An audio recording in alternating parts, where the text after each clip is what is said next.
Normalmente o Santo Evangelho começa dizendo que Jesus falava às multidões e falava aos seus discípulos, outras vezes falava com os fariseus, com os publicanos.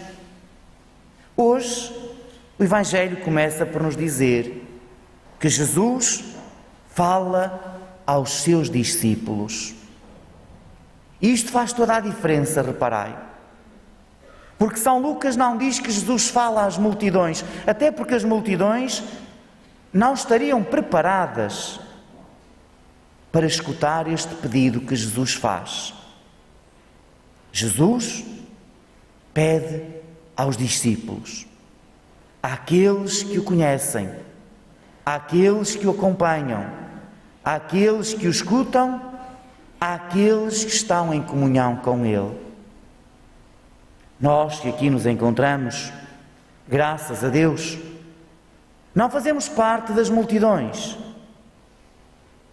daqueles que não conhecem a Jesus. Nós temos o privilégio de o conhecer. Nós somos seus discípulos. E é nós que o conhecemos e procuramos seguir que Ele nos pede hoje algo que está acima da nossa capacidade humana. Paulo, na segunda leitura, faz a distinção entre o homem terreno e o homem celeste, apresentando como homem terreno Adão, o homem básico, aquele e aquela que se orienta apenas pelas leis da natureza, pelo seu instinto. E a este homem terreno Paulo contrapõe o homem celeste, Jesus Cristo, e aquele e aquela que, conhecendo a Cristo, procura viver à maneira de Cristo. O que Jesus pede hoje no Evangelho, amai os vossos inimigos, só está ao alcance daqueles que deram um passo em frente, que já não são mesquinhos, básicos, que se orientam pela matéria, pelos instintos, mas sim pela graça que vem de Cristo. Dizia eu que o que Cristo hoje nos pede no Evangelho está acima da nossa capacidade meramente humana. Quanto difícil nos é segurar-nos para não nos vingarmos.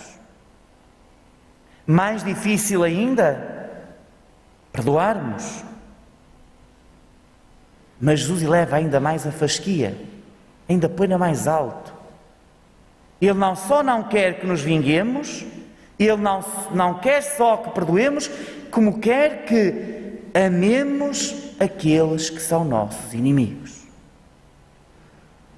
Amar aquele e aquela que me critica, que me persegue, que diz mal de mim, que me complica a vida, que se calhar até me odeia, que me agride.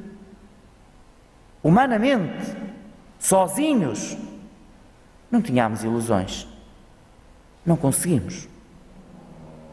Porque essa não é a nossa tendência. A tendência humana é olho por olho, dente por dente. Fizestes, vais pagar. É a lei da vingança. Mas com a graça de Cristo, com Cristo, apesar de continuar a ser difícil, conseguiremos. A primeira leitura, retirada do livro de Samuel, apresenta-nos o exemplo de David. Saúl persegue David e quer dar-lhe a morte. É de sublinhar que David não lhe tinha feito mal absolutamente nenhum. Pelo contrário, tinha-o ajudado a libertar-se do Golias. Mas no seu ciúme, Saúl tornou-se inimigo de David e andava atrás dele para lhe dar a morte. Ora, dizia-nos a primeira leitura que um dia David entrou no acampamento e teve a possibilidade de matar Saúl, o inimigo, libertar-se daquele que o perseguia e lhe queria dar a morte. Mas David na grandeza do seu coração, na sua nobreza, não o fez. Apenas aproveitou para mostrar a Saul que era superior a ele e que não se deixava levar pela lei da vingança. Vingar-se não é ser herói, como às vezes erradamente nos querem dar a entender. Vingar-se é ser básico, é dar lugar ao instinto animal, é fazer aquilo que praticamente tudo faz. O herói, a heroína, é aquele que é capaz de perdoar, aquele que é capaz de ser superior, não entrar no esquema mesquinho do fizestes, tens de pagar, não deixes passar, tem que ser assim, mas elevando-se à grandeza de Cristo, é capaz de tomar outra atitude diferente. Dizia eu, não é fácil. Mesmo com a graça de Cristo, temos consciência que não é fácil. E por isso Jesus no Evangelho dá-nos algumas dicas para o conseguirmos. Sobretudo esta, de não fazermos aos outros aquilo que não queremos que nos façam a nós.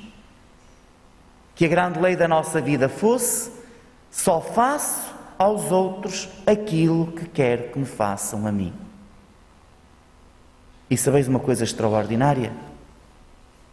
Se perguntarem a cada um de nós se temos essa lei na nossa vida, nós prontamente vamos responder que sim. Vamos logo dizer que nunca fazemos aos outros aquilo que não queremos que nos façam a nós. Mas metamos a mão na consciência. Sejamos corretos, rigorosos, honestos. Analisemos bem a nossa vida.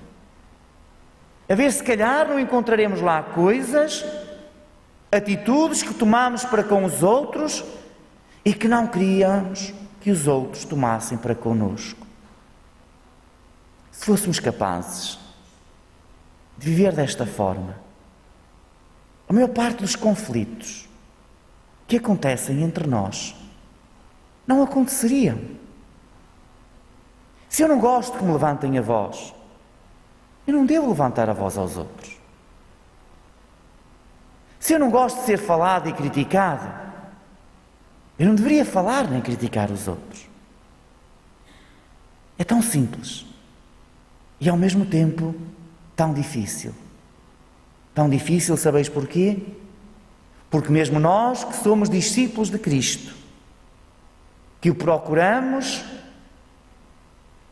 que tentamos estar junto dele, mesmo nós muitas vezes deixamos que o instinto animal fale mais alto e se sobreponha à graça, ao dom especial de Cristo, que nos ajuda a fazer coisas que humanamente não seriam possível fazer. Por exemplo, podemos olhar para José e Maria. José sente-se traído porque Maria está grávida de uma criança que ele sabe que não é dele. Qual é a primeira tendência de José? É abandoná-la. É virar-lhe as costas. Esta era a sua tendência humana, básica. Mas aparece aqui a graça de Deus, que ajuda José a entender e a tomar outra atitude diferente. E José não abandona Maria. José aceita Maria como esposa e cria aquela criança como sendo sua. Olhemos para este exemplo e olhemos também para a nossa vida. Humanamente é uma coisa, com a graça de Deus essa coisa torna-se diferente. Que o Senhor nos ajude a não cair no básico da animalidade, da vingança, mas com a sua graça nos ajude a ser superiores, nos torne capazes não só de não nos vingarmos, não só de perdoarmos, mas também de amarmos os nossos inimigos.